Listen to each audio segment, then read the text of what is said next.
Hey everybody, and thanks for tuning back in to Who's the Buzz at Region Buzz 219. My name is Chase Wardian, episode 5, and today we got Lunchbox Rachel. Hey, how's it going? Going good. So, I know you briefly told us in an email, but how did you hear about us? I actually did an interview with John King at Living It Up Okay. over in Valpo a couple weeks ago, and we had a great conversation, and he kind of recommended some cool people in the area to go Yeah. reach out to, and I had heard of y'all before, so I was like, this is a perfect opportunity to kind of Yeah. see what's going on and see if we can make something work, and I'm glad that it did. Absolutely. So, So, yeah, no, thanks, John King, for referring us. That's what we're here for, helping everybody out in the area, referring people to make all these connections. yeah. But you had mentioned you just moved back Yes. from Nashville? Yeah, so I was in Nashville for about, I want to say it was about 5.5, 6 years. Okay. And I just moved back to the Michiana area. Gotcha.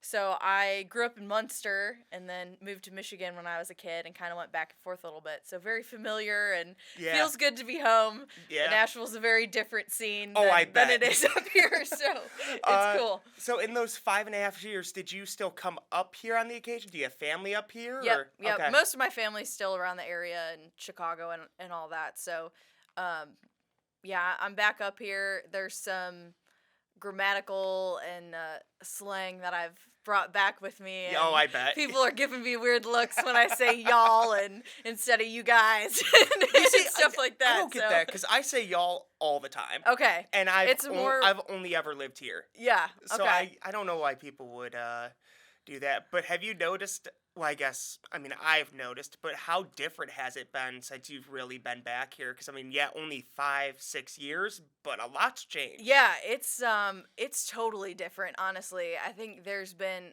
obviously a ton of growth in the area, especially for artistic opportunities, which is kind of what drew me to Nashville in the first place. Is I was like, there's a good scene and it's solid, but like I wanna see the big city version of Yeah. this. And now that I'm back here, I'm like, holy smokes, there's a lot of cool places popping up Yep. and different, just different businesses, small businesses, and people doing cool things in the area. So Yeah. I'm excited to like reach back out to people and meet new people and explore again. Absolutely. Yeah. So where did you start off with music? How did that all come to be? Yeah. I was actually put in choir in accident. An because of- accident? Yes. My guidance counselor at the time, I was supposed to be in like I don't know, some kind of like computer science class or something, and they like, Big change. yeah, big change, and they put too many students in it, and they were like, well, the choir class doesn't have a cap on it, so too bad, you're going into choir. Wow. And it worked out great, and I was like, oh, this Yeah, is my obviously.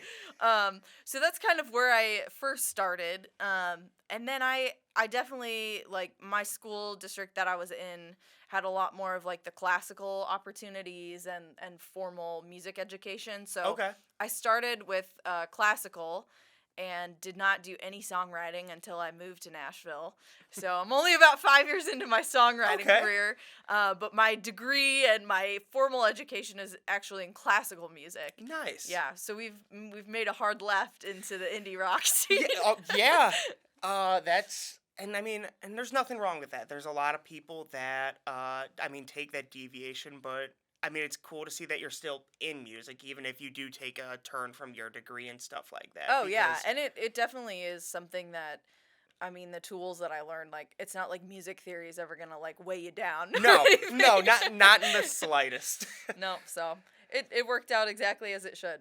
That's good. Yeah. So did you go to Munster schools then? How long were you So I there went for? to I was in Munster until I was through 5th grade, Okay. and then I went to Michigan, and then Gotcha. I moved back to Munster for 7th grade, Oh. and then I moved back to Michigan for 8th grade. So I kind of flip-flopped through the middle school years, and Okay. that's always a fun age because everybody comes back each summer, and you're like, you're a foot and a half taller than the Right. last time I saw you. No, for real. I was gonna say. I mean, I went through the same school district. I grew up in Dyer, so I went through Lake Oh, yeah. Central. Okay. So yeah, no, I mean, I didn't move at all, so I stayed consistently through, and so then, yeah, I mean, even seeing people come in for 1 year and out because there were a couple people that were bouncing around. I never knew why. It never made sense to me at that age. Mhm. And I guess growing up, it was like, oh, okay, well, parents working and have to relocate for Yep. jobs and stuff Exactly. like that. And then, yeah, no, even just what 3 months can do at that age, Mhm. how different someone is, Oh yeah.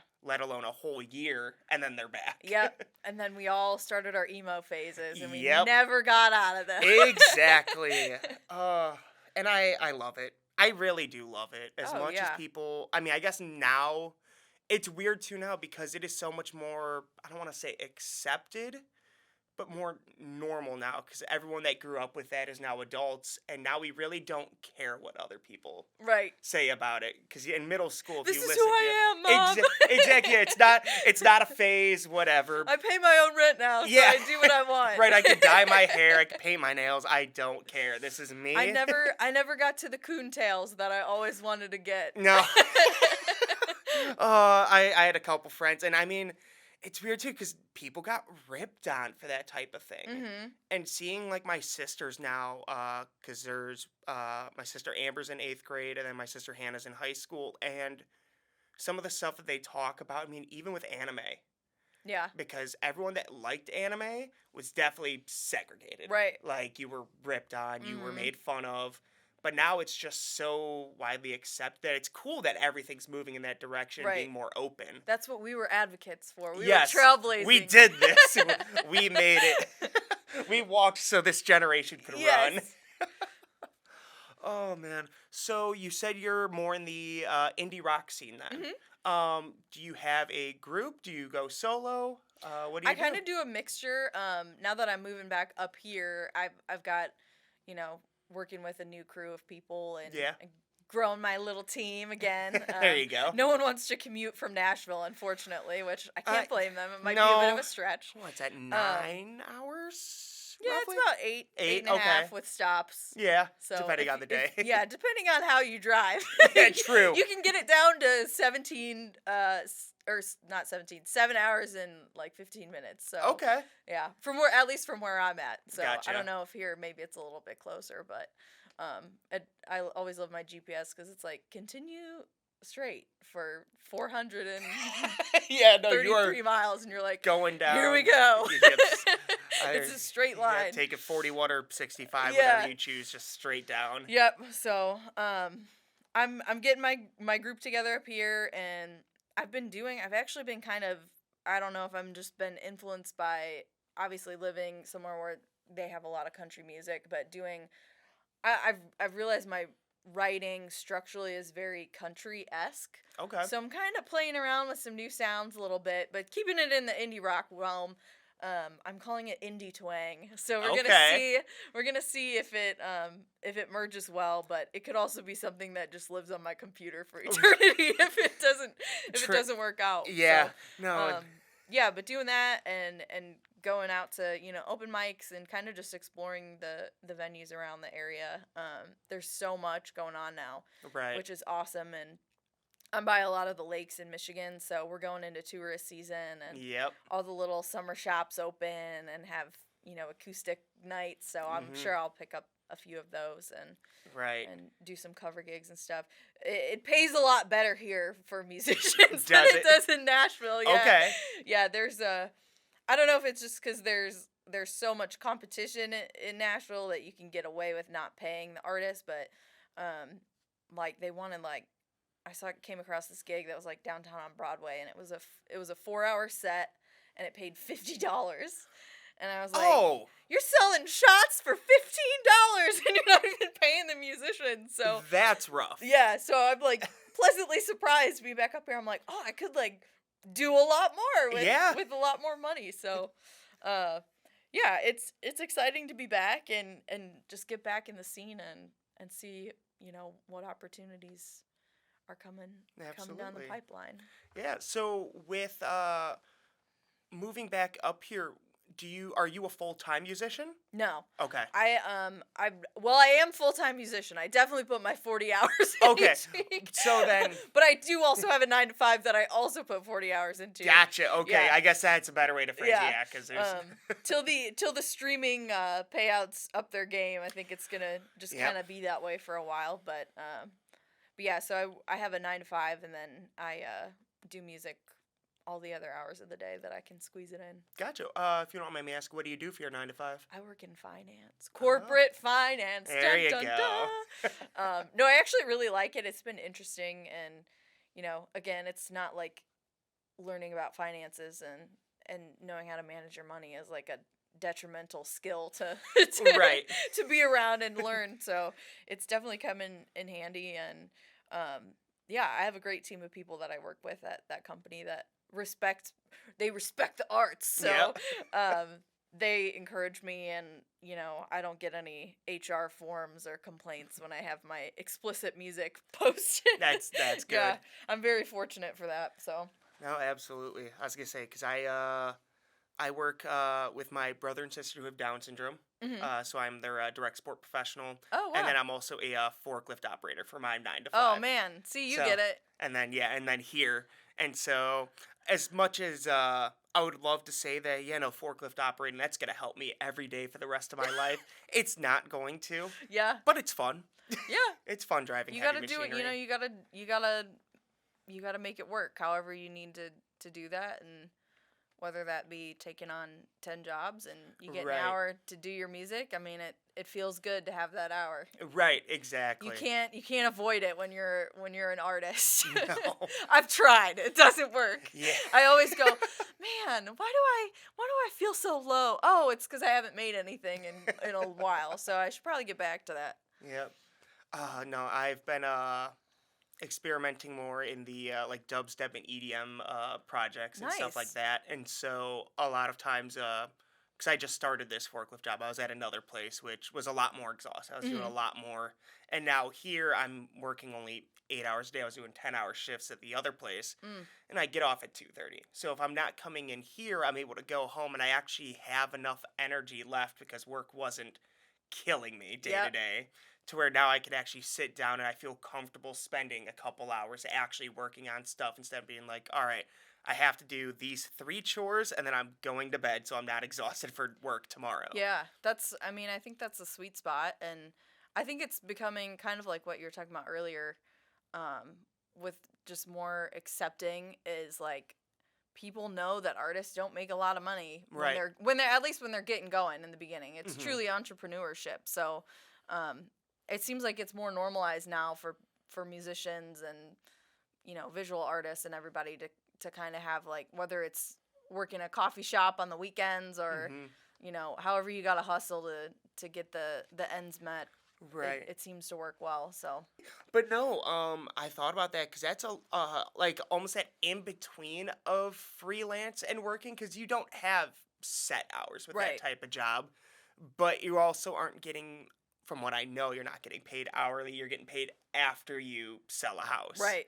and so yeah, once you sell a house, you get a big paycheck, and you may have a little bit of time to really Yeah, you can coast grind on on it that. for a while. No, so I always thought that would be a cool thing later on if I can, once I start balancing this out, whether I start doing small real estate or buying a house and then renting it out Yeah, as passive income yeah. so I can try and pursue this more. Because that's Mhm. really what me and Nick have talked about with building this up. Because, I mean, with teaching, we're teaching students here. We were doing live streams. I do want to bring that back, EPKs, music videos, Mhm.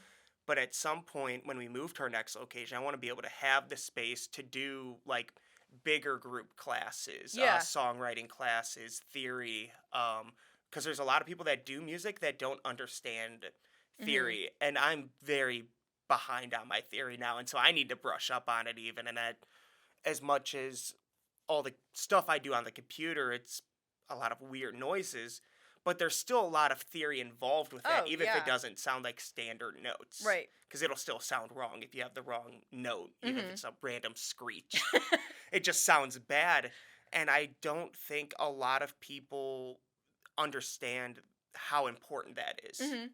Um, but then, yeah, having the full band rehearsals here so that, because I know plenty of bands that they're in their basement and their wives are mad because of course, it's the drummer's house because the drummer's not going to move his drum kit Right. every week and stuff Yeah. like that. And so there's a lot that we want to do here to help the community out I because love that's that. what we've always been here for. Mhm. in any way we can. And we're always trying to branch out on that type of stuff. And it's nice having, especially with this show, new people come in Mhm. to help with that as well. Because we want to, like you said, you're getting a new group together, you're back in the area, help push that out. Because that's really what we were Yeah. standing for. No, I mean, I appreciate it, and just as somebody who's just trying to fight for the dream, you know? Yep. We gotta that's I mean, that's the best part of being an artist is collaborating and knowing that there's kind of this common denominator of a creative community that you can always go to Yeah. and pull on for resources and other opportunities and things. I mean, there's nothing better than that. So Right. No, and that's the thing too is with I mean the digital age, as everyone calls it, you don't have to necessarily be close to someone to collaborate Mhm. anymore. Yeah. I mean, just sending a stem over after talking to them online or whatever, and that can sound just as good. Yeah, And so I've it's done really cool. a handful of my songs have we've done certain parts that we've recorded remote and it works well. And Yeah. so it's it's a pro and con because you're like, oh, I can be a lot pickier. Sure. And get a little overwhelmed and it's like, option paralysis, but it's definitely if you think about it the right way, it's an advantage that we have now with the Yes. internet and being able to collaborate with people all over the country and world even. Yeah. I've been trying to especially with these podcasts, it's easier content for me to create with spice up the content into reels and TikToks and stuff like Yep. that because it's a little scary because as much as TikTok blew up over the past few years and how big that can make someone and now everything trying to kind of crush that app that Mhm. I won't get into because that's politics.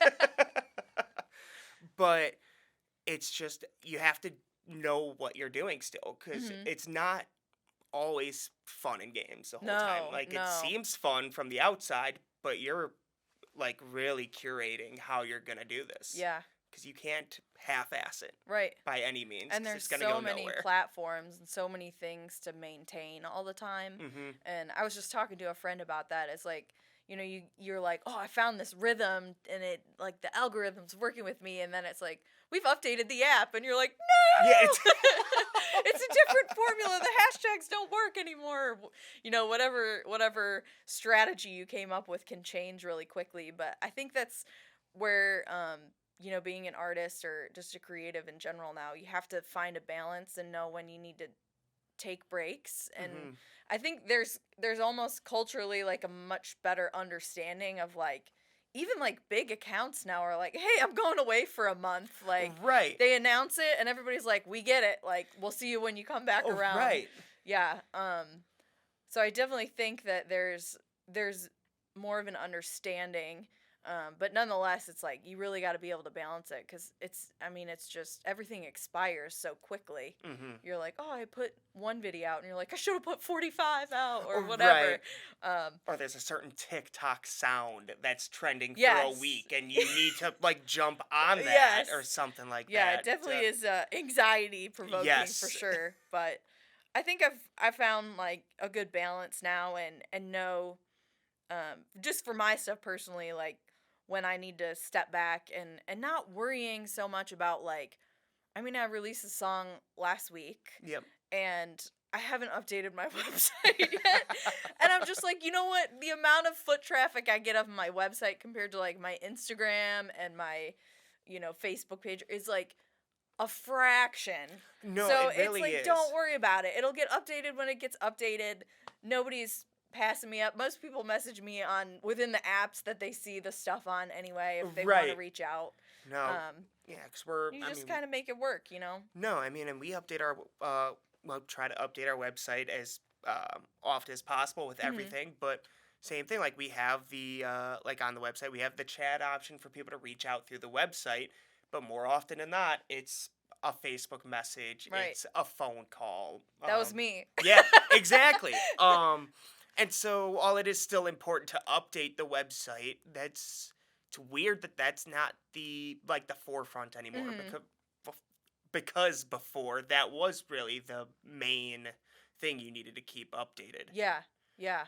And it's cool too because like not only is there a better understanding of like how demanding content creating is for everybody, it's also like people aren't as worried about hearing like they're more willing to listen to music that's been released maybe 10 years ago, Yep. and like accepting like it's still new to me, just because like the Head and the Heart is a great example of a band that their big song, the Rivers and Roads or whatever, that blew up on TikTok, that song's like 10 years old, and it Oh, just blew okay. up in like the last 2 years or so because somebody put a little clip of it on Reels, or I don't know, whatever platform it was, Right. but it was like, this is a 10-year-old song. I could care less. Like, I'm just glad I have it in my life now. Yeah. And so it's like, you got to balance that and think like it's okay if I don't get it all done right away. Like, it's still going to be new to the person who's heard it the first time. Exactly. And not put that much pressure on yourself where you're drowning yourself in content creation and not in music making. Yes. Like, you gotta fall back to the music making. Mhm. That's my opinion. No, and that's a good point because yeah, you could be pushing out as much content as humanly possible, Mm-hmm. but if you don't have the music to back it up, then Right, it's like what's it worrying all about like for? the packaging before the product's even patented. Exactly. You're like, look at this shiny box, it's amazing, and then you open it up and you're like, there's nothing in it. What is this? Exactly. Like get a MacBook Pro box and you open it and it's got like an iPod Shuffle in it, and you're like, dang it, what is this? This is not what I've been working on. That sounds like the scammers. Yep. Yeah, so it's definitely a balance, and I think there's just it's from a psychology standpoint, it's interesting to watch. I think just how people are adapting to like social media and content creating being part of our culture now. Right. Yeah, So, where did the name Lunchbox Rachel come from? yeah. Everybody always asks me that. I had to. So when I was a kid, and I was at daycare, or babysitting, whatever you want to call it, there was a bunch of Rachels, and we couldn't differentiate between them. And I had cool lunch boxes, so they called me Lunchbox Rachel. Okay. And the name, like, obviously I didn't carry that with me my whole life, but I needed like a nickname for something in college, and I had posted in my, I don't know, on Facebook or something like, hey, has anybody ever, have I had a nickname for anything before? And my babysitter somehow knew somebody else that saw the post or something. She was like, we used to call you Lunchbox. And I was like, that's actually a really good name because, one, it sounds cool. Right. And two, it's easy to spell. Yes. I was like, Yes. if you can't spell Lunchbox, like, you're probably not going to like my music very much. Like, everybody goes by their first and last name now, which is fine, but I wanted to make sure that I could be easily searchable. Mm-hmm. It's like how many Tyler Brent Tyler, Right.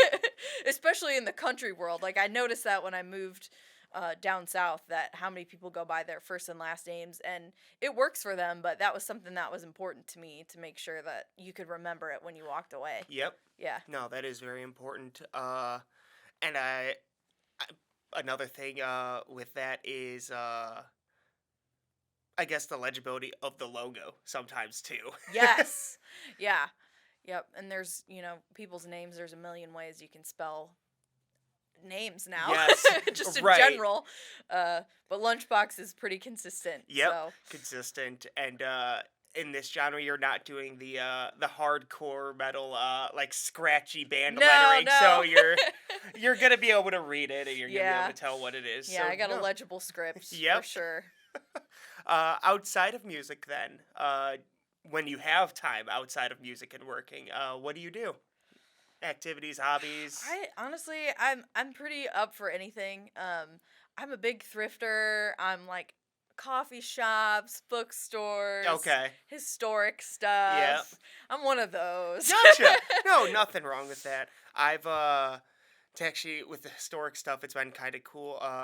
Well, I guess a few months ago, my grandma had passed away, and we've been clearing out her like the storage units and her house, and she kept everything, like literally everything. So we're finding boxes. Like I have a Betamax player at home now, which I'm super excited about. Yeah. So I'm gonna get some tapes for that. That was a good find. Yeah. I was there was supposed to be a Laserdisc player, but we can't find it. But I found laser discs. You're like, so there must be a player Yeah, somewhere. exactly, but can't find it. So I may buy a Laserdisc player now. Mhm. And that's a lot of like lost media, because those things lost the format wars. Right. But then we're finding newspapers from like the Kennedy assassination, Oh, when wow. the U.S. The one we just found was I think 1945, when the U.S. first started testing the atom bomb. Wow. That's Yeah. really cool. So it is a lot of really cool stuff that I'm Yeah. finding, and it's weird how well it was preserved being in a paper bag in a storage unit. Maybe that's the secret. Right? But that's this type of stuff that you can see online and see pictures of, and it's like, that's cool. But then you're like holding it and you're like, wow, Right. this is You want the tangible. right, this is over almost yeah, literally like 80 years old now. Right. And it's a newspaper that's still not crumbling at the fingertips. Mhm. There's I don't know what year the record player's from, but it's like a linear record player, so super Nice. skinny. And everything's still spinning besides the melted belt on it. Mm. But I found on eBay I could buy the belt, so I'm definitely gonna order the belt. You're for like, that. there's this guy in Wyoming, and Yes. this is what he does. Yes, no, he sells a specific belt still. Yes. He kept that stockpiled for many years. And today's the day. Yep, exactly. No, so I'm getting ready to order that belt because I like it's, to me, because it's got that brushed metal look, at least. Mhm. So it looks I don't want to say futuristic for back then, but kind of more modern than what record players at the time were. Yeah. And yeah. so it really It's got a personality to it. exactly. Yeah. And so I love that type of stuff. There's model cars that I'm finding that I'm not really a car person, Mhm. but still just cool. So I'm gonna have Yeah. a bunch of random things. My roommate probably hates me. He just helped me move a bunch of the stuff because I was with my dad, but my dad had a hip replacement last year, so he's not helping me move a bunch of furniture. Mhm. So I had him helping me, and now I'm like, all right, cool. So we're bringing this half of the truck back to the house. And so, yeah, stuff scattered all over the house. I told him this morning, I was like, I'm going to this podcast. Tonight's WrestleMania. I'm watching that. That's like a 5-hour thing. And while that's going on, I promise I'm getting everything cleaned up, and the stuff that I don't want and the stuff that I'm getting rid of out of the house, it's going back to my new storage unit. Yep. That way. But I'm like, just give gonna me be a couple days to actually fine comb It's through gonna all be this stuff. a sort and organized kind of night. Get Yes. your Marie Kondo Spark Joy Yep. game on. No. Yeah, I think that's interesting that you say that too about like losing the format wars, because I think honestly that's why vinyl has gotten so popular again. Is it's gotten this, people want to see the art up close. They want to see something they can hang on to, they can feel, they can connect with the artist through a tangible media form. Right. And that's like, especially with music, has gotten like totally stripped away with Yes. with streaming. And I understand streaming, obviously you have an infinite music collection that you Right. can organize, which is unbelievable and amazing. Right. And But more definitely- cost efficient. Yes. I mean, if I had to pay that's the battle. $1.29 for every song I listen to, I would be like in the negative like $2 million. No, for real. But that's also like, that's the awful give and take about it, because Mhm. on the consumer side, it is so much more convenient that I'm paying $10 a month for Spotify, Mhm. and I have access to everything that I would have ever wanted. Yeah. But on the back end, the artist is now suffering because of that. Mhm. For now. For now. There's And going that's to be a solution, I think. I Yeah. really do. And I mean, so many bands are getting creative now with their merchandise. Mm-hmm. And I have a bunch of new merch that I just came out with, but it's like, I try to think about it as like, I'm going to post it and be like, this $10 t-shirt is equivalent to like 20,000 streams or whatever. That's and like cool. thinking about it that way, because it's like, Sure. this is what's, yes, it's a t-shirt, or yes, it's a keychain or a sticker or whatever, but like, that's my income to make more art. Right. So I think people have a better understanding of like the consumerism side of that, and that it actually is going to something good. No, that's actually a really cool way of putting that. I really like that idea. Thanks. But yeah, at the same, like I was saying with, because yeah, like the artist at the same time, while it's not gaining, I guess not, compensation isn't great for it. Mhm. It is so much easier Oh, yeah. for the music to get out there. Oh, So yeah. on that side, there's a give and take for it as well. Mhm. Um, and then let alone with Spotify and downloading songs, like you don't have to have the songs downloaded, but the higher quality everything's getting, it's Yeah. just getting bigger and bigger. Mhm. As far as file sizes, They're getting beefy. right. I mean, no shit. We found I mean, it was just a PS2 memory card in my grandparents' house, Mhm. and it's like 8 megabytes. And And you're I'm like, like, those are rookie numbers. For real though, because I mean, yeah, that would hold all of your game saves, and now it's Yeah, like, that's crazy to think about, actually. right, like 8 megabytes. That was it. Like I mean, maybe you had two of them if you religiously played a ton of games. If you were Mhm. into like the Final Fantasies, like the really bigger multi-disc Right. games. But then now it's like, what would that hold? Maybe a picture, depending on if it's still a 1080p picture. Yeah, that's true. Man, I never thought about it like that. Yeah, just moving over Skirt's podcast over to my hard drive, all the raw footage was over 100 gigabytes of video Oh file. my gosh. Yeah, just these 3 cameras for roughly 40 minutes. That's wild. So, yeah, no, it's kind of scary how fast that all moved, Mhm. too. Um, but that's the stuff. I love all the tech stuff. Oh, And yeah. that's why I really got into the video photography, building. Well, I built that computer sitting over there. Maybe I'll post a picture of it Yeah, you later should. just to reference it, because that's not what I call my sleeper computer. Yeah. It was my old gaming rig that I put Gotcha. into that case because I got an updated gaming rig at home. Mhm.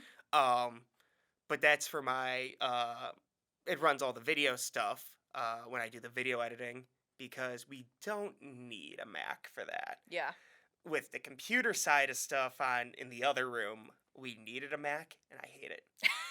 I I could spend way too long talking about the whole Apple thing and how well Macs work with audio stuff, Mhm.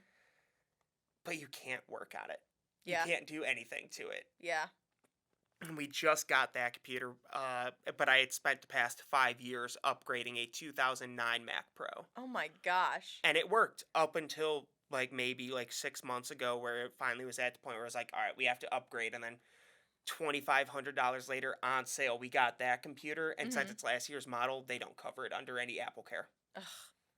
Of course they don't. They No. know exactly what they're doing. Exactly. So, but with that too, you don't need, I guess I should say, you don't need a Mac for like at home recording. Right. But for the level that we do stuff with all the plugins we use, full band recording, 32 input, whatever, Mhm. we need that type Yeah. of power. But at home recording has become so popular because of how, on what small of a machine you can do it on Right. now. Yeah. At GarageBand, I think, helped a lot with that Mhm. for the average consumer through Apple as well. Yeah, though. just being able to like be in your own home and dabble with things and just, see what different sounds make and what different Right. effects do. Like I think I think that's why there's so many like artists and things like popping off randomly, because Mhm. it's like you can control that now and you don't have to know somebody who knows somebody who knows the owner of this studio to even go in there and like cut a demo. You can Right. literally do it.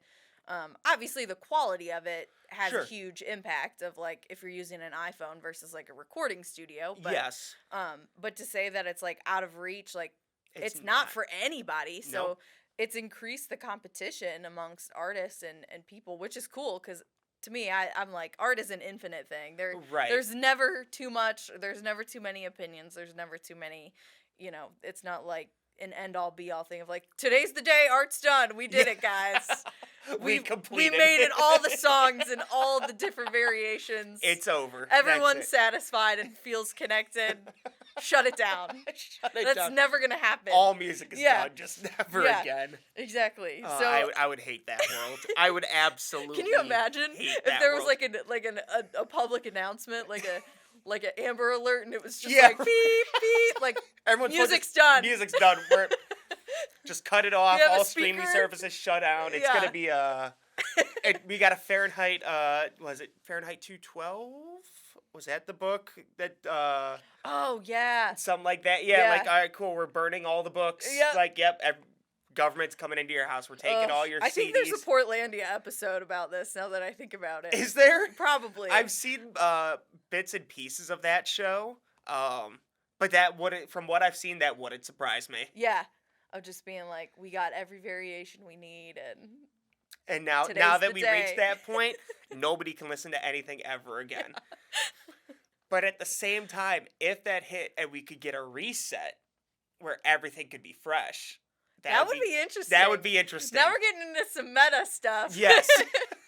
Just like, all right, cool, everything's free game. Like if Spotify just was like, scrub everything, yep. We're starting over. Like how... That would be like, that's like a movie concept. Yeah. That would be Somebody take dibs on that. Yeah, right? Or if anything, we have this recorded. I'm sure we have some copyright to the video footage. So so if you want the idea, you can buy it off us. Present us with your Right, with yeah. your Present plan. us with the proposal and then we'll have our lawyers write deny. it up. Yep. And that would be cool though. Like that would be like cool. If you think about it, like, you know, every like painting or like everything was like reset to like just like beige. Oh, no. Everywhere. Like everything looks like a Band-Aid. Everything There's is no music. A plain renter's apartment. Yes. You walk in and the there's landlord nothing. special. The That's landlord what we're gonna special. call it. And it's about the art being like taken out of everything. Oh, we might be onto something. Yeah, right? That would be cool. I feel like it would be better as a Netflix series. Like I'm feeling like the 40-minute episode would be a better layout than a movie. Right, yeah, no, because you could really dive deep into it. Yeah. I mean, because we're talking And then we could far. do a second season with some Easter eggs hidden in the first. True. In Toy Story, it kind of. Okay, yeah. Or it could be like the American Horror Story, where season 2 is like a completely different idea, but same. But then like, we have concept. the flexibility to go whatever direction we need to. Right. Netflix nailed it with Black Mirror. I'm sure we can. They did. I'm sure they can knock it. I mean, honestly, this kind of sounds like a Black Mirror episode, let alone. So they might just take it as a Black Mirror episode, and then we're just gonna get screwed out of everything that we're talking about. And then that will be that's our backup. Mm-hmm. Of saying, like, the big guys. Yeah, the big guys. They took us down. They're taking our artwork. Yeah. This is my rant. And I'm not going to sue them because I don't have the money to fight Netflix's lawyers. No. So. And then we go to Sundance and we start from there and we work our way up indie film by indie film. Yep. And then maybe we'll get to, like, I don't know. I don't know why Seth Rogen came to mind, but I feel like he could do something with it. Where you're like, it's indie, but it's also, like, commercialized. Yeah. He's got a good balance of that. Right, commercialized. It'd be a lot more green with Seth Rogen. Mm-hmm. We got to reach the masses, though, with this one. Yeah. For sure. No, we got to sell out just the appropriate amount of selling out. No, I don't want to be known as a sellout, but I want to have the bank account of selling out. The bank account balance of a sellout. That's the real sweet spot. Yes. I get to control all my projects, but I'm making the millions. Yes. Yeah. I mean, that's who technically had that was J.K. Rowling, right? I think she still had a good amount of control over all Harry Potter, but Warner Brothers just throws her so much money. Yeah. That's the dream right there. It's like, yeah, you made this, but like future endeavors, do what you want, but I want final say. Right. Or at least I want my input, at least considered. Just give me that. I'm consulting. Yep. Yeah.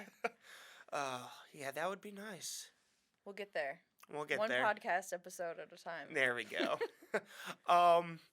So then circling back, you mentioned you released a song. What was it? I heard it slightly before when it released because that was the song you sent to us as reference last week. Because when on my way here, I listened to everything again, what you have on Spotify. Yeah. Much of a different, I don't want to say different, but the influence felt different from like the first album or EP that you did as opposed to that song. Do you think that's just growth?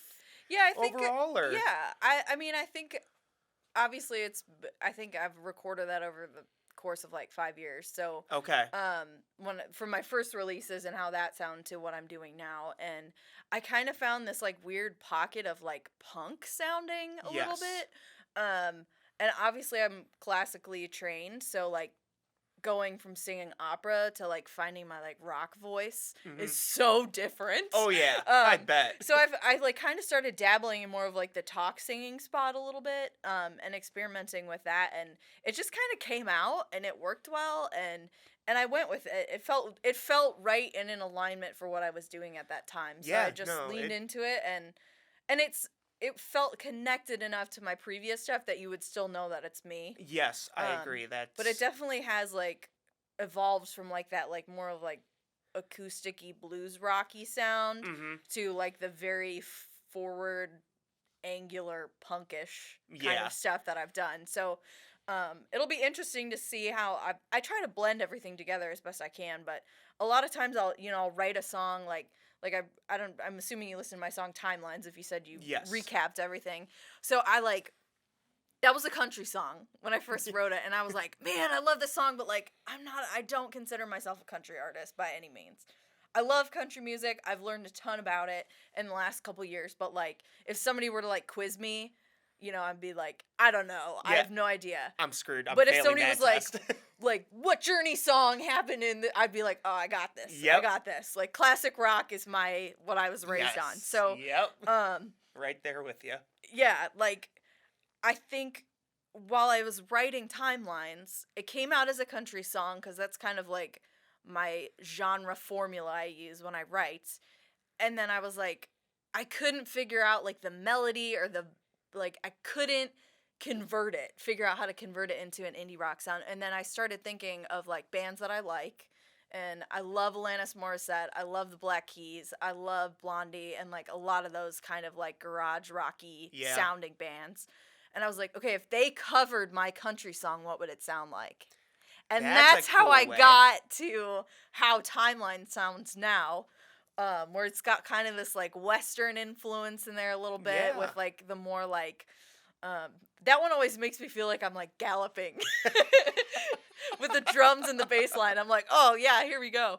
But that's like, I've been writing that way a lot. So whoever I've been listening to when I get stumped with like figuring out like what the sonic quality of it is that I'm going for, cuz it's like I don't know, it's like the question of like, so tell me about yourself. You're like, I don't know. Like Right. I'm a guy or I'm a girl and this is my job and that's all I can tell you. I just work here. Yeah, I just work here. Leave The me alone. epitome.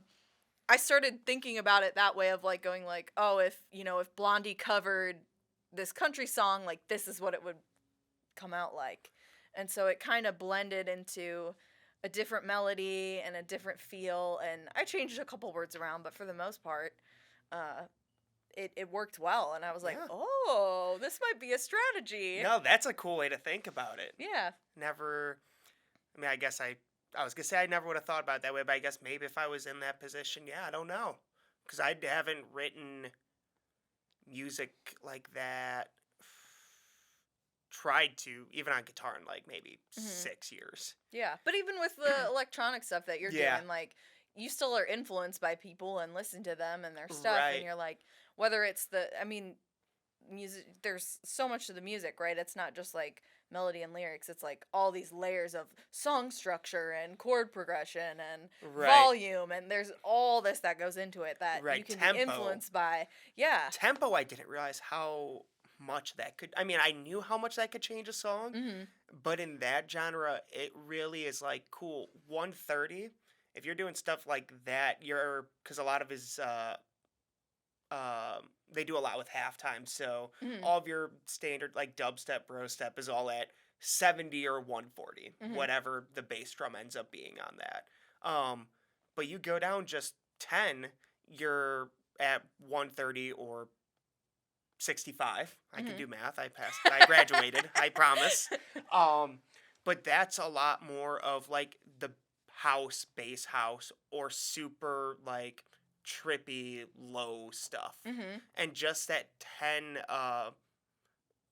BPM there changes that so Yeah. much, and how you feel, especially seeing that stuff live, because I go to Lost Lands every year in Ohio. Mm-hmm. And yeah, it is a huge just vibe change overall. Like I mean, literally feeling it with how many Yeah. watts of bass they put out. But the crowd changes just to 5-10 BPM. That's And it's crazy. weird. Isn't it cool though? It Like is really it's like cool. we're so influenced by rhythm and all of that, like whether we know that it's happening or not. I feel like Exactly. I'm like advocating for like the stomp videos. Did you ever Right. have to watch those? Yep. Where they're like, there's this random guy in like a New York alleyway beating on Yeah. a bucket, and then it's Yeah. like somebody else chimes in. I feel like I was like forced to watch that Yeah. in school School like at so some many point. times. where I Yeah. was like, don't put the stomp video on Don't anymore. want to. I've heard this so many times. Yeah. Ugh.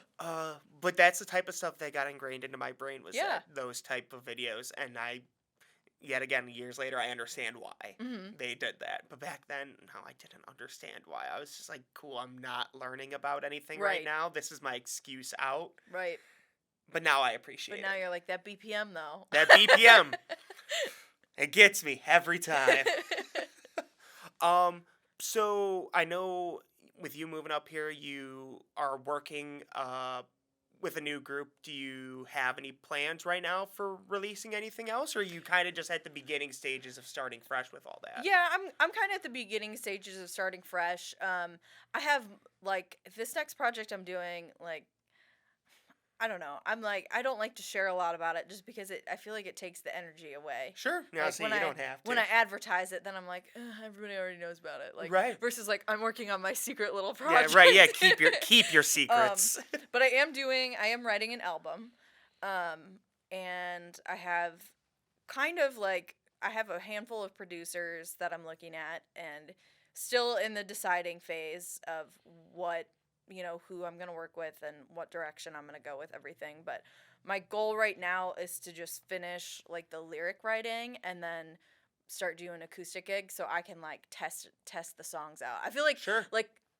music and comedy are very similar and that like the audience does not lie. Yeah. Like if a joke is not funny because that room is silent. is crickets the whole way through. So a lot of times I'll do like a very stripped down basic acoustic. I play guitar, but I'm by no means like a guitar player. I'm very much like a block chord guitar, rhythmic guitar kind of Yep. player. But nonetheless, I'm like if it resonates with people on this stripped down of a level, I know it's got something you in got there that something people there. are connecting with. So right now I'm working on writing another album and it's kind of like the indie twang thing. Okay. I haven't settled on what like sonically I want it to sound like, but it's been a lot of like I've been listening to like a lot of like 70s country and mixing it with like some blues rock, and there's a couple different influence on there, but I don't want to be the guy that's like, yeah, it's like jazz, neo nude fusion, and you're like, what are you talking about? How do I search this? I don't know what genre You this don't is. search that. You just find it. Yes, it finds you. Yeah, it finds you. So I'm working on that, and then I have this. Of course, this is my grand project in my mind of it also incorporating with some other types of artistic projects. So it's not just layered into an album, but like a concept album that goes with other types of media. So whether that be visual arts or a book or poetry, like I really Okay. want to dabble in that because I have so many ideas and I need them to land somewhere. Yep. And some I'm like, I have so many lyrics and I'm like, this is just never going to be a song, but it's an awesome poem. Yeah. Or, this is like, I've created this, 4-minute song about, I don't even know, like toads. I have no idea. But then I'm like, oh, that could be like a cool visual project that goes with album artwork and trying to like really widen my net of things.